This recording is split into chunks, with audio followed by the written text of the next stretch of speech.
भारत में कुछ राज्यों में चल रहा है क्या राज्यसभा के लिए मतदान।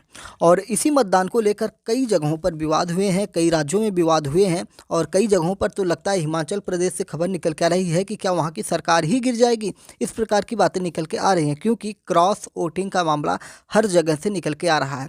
बात करते हैं उत्तर प्रदेश में अखिलेश यादव के साथ खेला हो गया है क्योंकि यहाँ पर जो क्रॉस वोटिंग का रेशियो है लगभग 6 विधायकों ने किया है और इसमें से 5 सवर्ण हैं, जिनमें 2 ठाकुर और 2 ब्राह्मण विधायक हैं और इनके खिलाफ केस दर्ज किया गया है। क्या घटनाक्रम है उसको हम पूरा बताएंगे, लेकिन आपको बता दें कि इसमें स्वामी प्रसाद मौर्य का भी जिक्र आया हुआ है क्योंकि स्वामी प्रसाद मौर्य जिस प्रकार से ब्राह्मणों के खिलाफ, सवर्णों के खिलाफ और भगवान राम के खिलाफ अनाप शनाप बक रहे थे और खुद ही पार्टी छोड़ के चले गए, इन्हीं कारणों से सवर्ण समाज के जो विधायक थे उन्होंने जो समाजवादी पार्टी के होते हुए भी समाजवादी पार्टी के खिलाफ क्रॉस वोटिंग कर दिया है। क्या है पूरा मामला उसको हम डिटेल से जानने की कोशिश करेंगे और ये जानने की कोशिश करेंगे कि जो पॉलिटिशियन हैं जिस प्रकार से जाति का खेल खेलते हैं, कभी कभी उनके लिए यही फार्मूला इनके लिए नुकसानदायक हो जाता है। और ये आज की कड़ी में हम ये समझने वाले हैं कि किस प्रकार से अखिलेश यादव को उनके ही लोगों ने धोखा दिया। धोखा नहीं देंगे, अखिलेश यादव को सबक सिखाया गया है कि ये जो जाति का पॉलिटिक्स है वो आपको समझना पड़ेगा। खैर, मैंने आपको बताया कि राहुल गांधी और नरेंद्र मोदी के वीडियो मैं आपको लगातार दिखा रहा हूं, जिनमें दोनों लोगों की बातों को मैं स्पष्ट तौर पे दिखा रहा था। लेकिन मुझे इतना अब तक समझ में आया कि राहुल गांधी का जो प्रचार करने का तरीका है, जिस प्रकार से वो अपनी न्याय यात्रा में बातें रख रहे हैं, वो सिर्फ और सिर्फ जिस प्रकार से उनकी बातें निकल के आ रही है, तो मुझे लगता है कि अगर उनकी बातें पूरे देश सुन ले तो उनको कोई भी सवर्ण वोट नहीं करे क्योंकि उनकी जो बातें हैं आप सुनेंगे जैसे कि वो हर सभा में ओबीसी, एससी, एसटी जैसे शब्दों का, यानी कि हिंदुओं को बांटने की कोशिश कर रहे हैं, एक सवर्ण समाज और एक अलग समाज बनाने की कोशिश कर रहे हैं और उसका लाभ वो 2014 में लेने वाले हैं। और यही पॉलिटिक्स इनके दादा परदादा पहले से करते आए हुए हैं और यही पॉलिटिक्स ये लेकर चल रहे हैं। देखिए, कुछ चीज़ें और मैं स्पष्ट कर दूं कि ये भी इंडियन सोसाइटी और पॉलिटिक्स से मुद्दा है, लेकिन यहाँ पे अगर हम अखिलेश यादव की देखें तो इनके पिता जो थे वो भी यादव समाज की वोटिंग बैंक करते थे। लेकिन आज के समय में आप देखेंगे कि भाजपा अगर लगातार दूसरी बार चुनाव जीतकर विधानसभा में आई है तो कहीं ना कहीं यादव मतदाता भी कटे हुए हैं, यानी कि भाजपा को वोट दे रहे हैं। और अगर हम बात करेंगे कांग्रेस की, तो कांग्रेस को कभी सवर्ण बहुत ज़्यादा वोट देते थे, लेकिन उसमें वोटिंग में कमी आई है क्योंकि कांग्रेस के द्वारा जो तुष्टीकरण किया जाता था कि मुसलमानों के लिए बहुत सारी योजनाएं लॉन्च की जाती थी, या मनमोहन के द्वारा ये कह दिया गया था कि भारत के संसाधनों पर मुसलमानों का पहला हक है, अल्पसंख्यकों का पहला हक है। तो ये सारी चीज़ें कहीं ना कहीं मतलब लोगों को अलग करती है, लोगों की भावनाओं को आहत करती है और उसका खामियाजा चुनाव में भुगतना पड़ता है। अभी हम यूपी की बात करते हैं। सपा प्रमुख अखिलेश यादव की शायद ही कोई ऐसी सभा होगी जिसमें उन्होंने अपनी प्रेस कॉन्फ्रेंस वगैरह में पीडीए का जिक्र नहीं किया होगा। वक्त के साथ साथ उन्होंने पीडीए के बारे में कई बातें बताई लोगों को, लेकिन राज्यसभा चुनाव में भाजपा के 8वें उम्मीदवार के गेम में अखिलेश यादव का ये पीडीए फंस गया था। पार्टी के अंदर की विरोधी आवाज़ें भी बाहर आ गई। वोटिंग के दिन सपा के सवर्ण तबके के 5 विधायकों ने क्रॉस वोटिंग कर दी। जिन 6 चेहरों ने सपा उम्मीदवार लालजी सुमन के खिलाफ वोट किए हैं उनमें से 5 सवर्ण वोट हैं और 1 ओबीसी वोट है। किस प्रकार से खेला हुआ ये हम बताएंगे, लेकिन कुछ घटनाक्रम हम आपको पीछे ले जाते हैं कि क्रॉस वोटिंग करने वाले सपा के विधायक क्या हैं, किस प्रकार से घटनाक्रम पहले हुआ था। 10 महीने पहले की हम आपको बात बताते हैं कि जो राकेश प्रताप सिंह हैं, ये एक थाने में भाजपा प्रत्याशी एक थे, उनके पति को इन्होंने पीटा था। उसके बाद के घटनाक्रम बड़े ही रोचक रहे। राकेश प्रताप सिंह ने अमेठी की गौरीगंज सीट से विधायक हैं, सवर्ण समुदाय से ही आते हैं और आज वोटिंग से पहले उन्होंने कहा कि हम प्रभु श्री राम के नाम पर वोट देंगे और हम सदन के अंदर भी जय सिया राम बोल चुके हैं। कल अखिलेश यादव के डिनर में राकेश सिंह नहीं पहुंचे थे और ये वही विधायक हैं जिन्होंने नगर निगम चुनाव के दौरान गौरीगंज थाने में भाजपा नेता दीपक सिंह को पीट दिया था।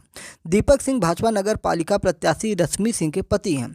घटना के बाद राकेश सिंह का वीडियो भी वायरल हुआ था। इसमें वह इंस्पेक्टर से कह रहे हैं, चूड़ियाँ पहन लो या तो मैं पिस्टल से खुद को गोली मार लूँगा या उसे, यानी कि दीपक सिंह को मार दूंगा, और उस मामले में उन पर केस भी दर्ज किया गया था। बात करते हैं दूसरे आदमी की, अभय सिंह की। अभय सिंह कौन है? तो बाहुबली है भैया। बाहुबली अभय सिंह अयोध्या की गोसाईगंज सीट से विधायक हैं। अभय भी सपा के सवर्ण विधायक हैं और इन पर कई आपराधिक केस दर्ज हैं। कुछ महीने पहले एसटीएफ ने फर्जी दस्तावेजों के जरिए शस्त्र लाइसेंस बनवाने और अवैध ढंग से शस्त्र खरीदने के मामले में भी इनके ऊपर यानी कि इनका जो अभय सिंह का साला था संदीप कुमार सिंह उर्फ पप्पू, उसको गिरफ्तार किया हुआ था। इसके बाद लखनऊ डीएम ऑफिस से साले की शस्त्र लाइसेंस की फाइलें गायब हो गई। यानी कि मतलब इतना दबंगई, इतना बाहुबल है कि डीएम ऑफिस से ही पेपर गायब हो जाता है। राकेश प्रताप सिंह और अभय सिंह दोनों एक ही गाड़ी में विधानसभा वोटिंग करने पहुंचे। यहां अभय सिंह ने कहा कि हम श्री राम के वंशज हैं, अंतरात्मा की आवाज़ पर वोट देंगे।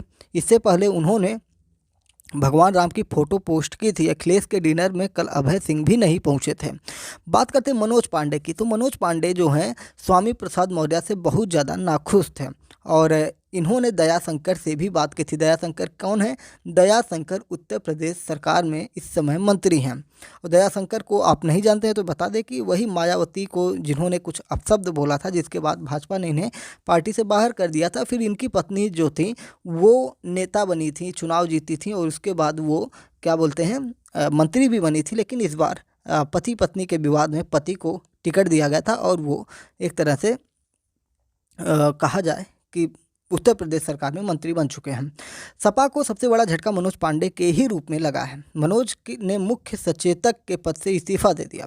मनोज पांडे का सपा के कद्दावर ब्राह्मण चेहरे के रूप में जाने जाते हैं। वो अखिलेश यादव के बेहद करीबी नेता भी माने जाते थे। 2012 के विधानसभा में पहली बार चुनाव जीते थे। इसके बाद अखिलेश सरकार में उन्हें मंत्री बनाया। साल 2017-2022 में भी चुनाव लड़ा और इसमें भी बड़े अंतर से उन्होंने जीत हासिल की। मनोज सोमवार को अखिलेश के डिनर पार्टी में नहीं पहुंचे थे।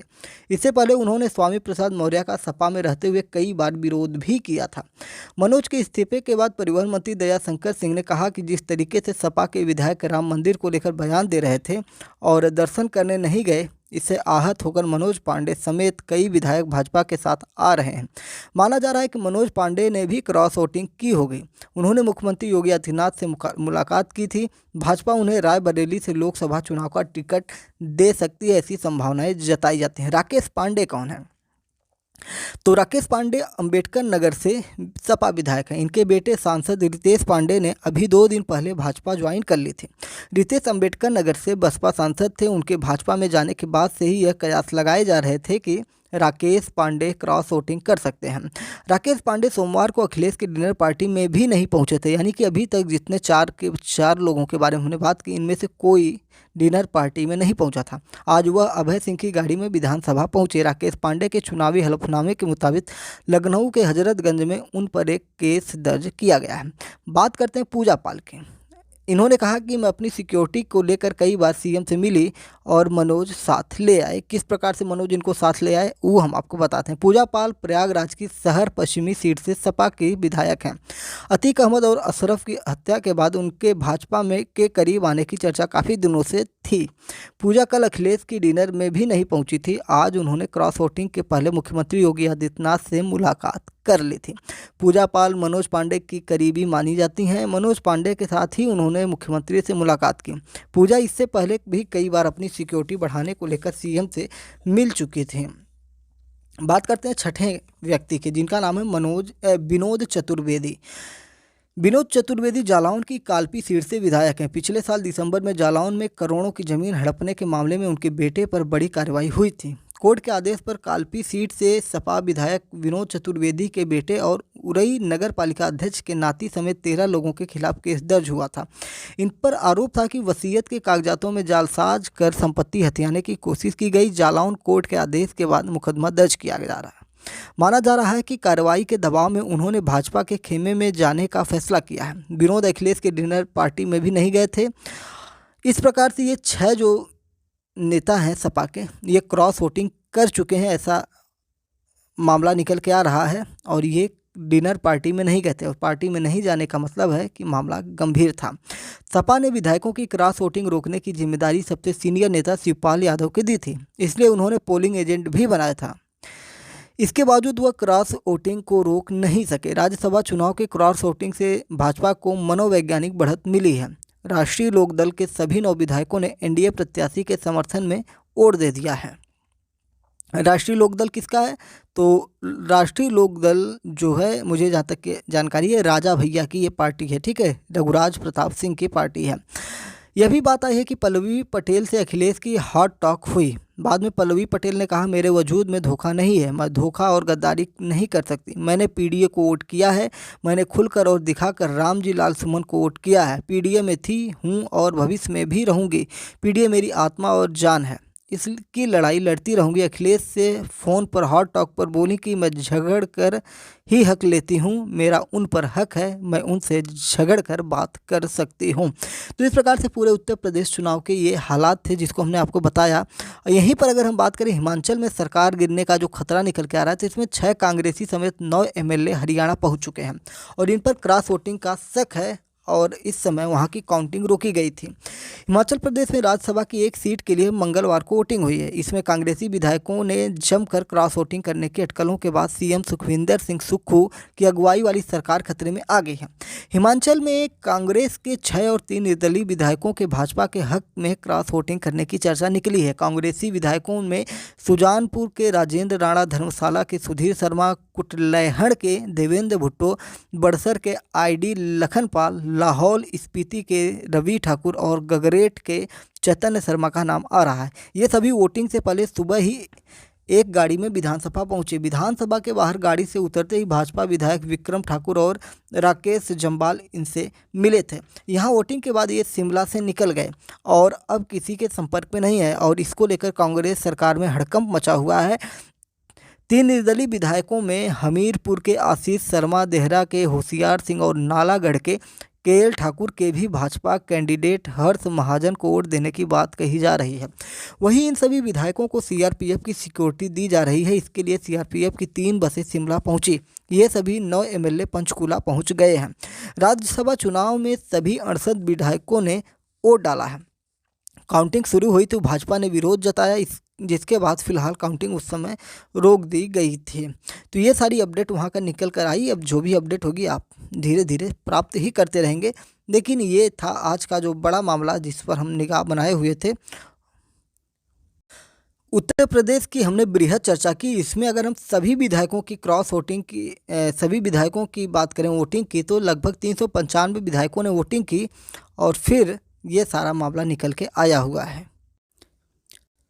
चलिए वीडियो समाप्त करने से पहले एक और बड़ी अपडेट निकल के आई है, उसको भी हम आपको बता देते हैं। तो ये 7:30 बजे तक की अपडेट हम आपको बता रहे हैं कि हिमाचल में 9 विधायक और उत्तर प्रदेश में 7 विधायकों की क्रॉस वोटिंग के मामले निकल के आए हैं और कर्नाटक में कांग्रेस के 3 और भाजपा का 1 प्रत्याशी जीत चुका है। तो ये 7:30 बजे तक की घटनाक्रम हम आपको बता रहे हैं, बाकी का घटनाक्रम आप देखते रहिएगा। तो ये आज पूरे दिन की पॉलिटिकल चर्चा हमने की हुई है। तो चलिए फिर मिलते हैं किसी और अपडेट के साथ। तब तक के लिए जय हिंद, नमस्कार, भारत माता की जय। चैनल पर नए हैं तो चैनल को सब्सक्राइब करके डेली करंट अफेयर्स और न्यूज एनालिसिस के लिए हमारे साथ जुड़ सकते हैं। जय हिंद, नमस्कार।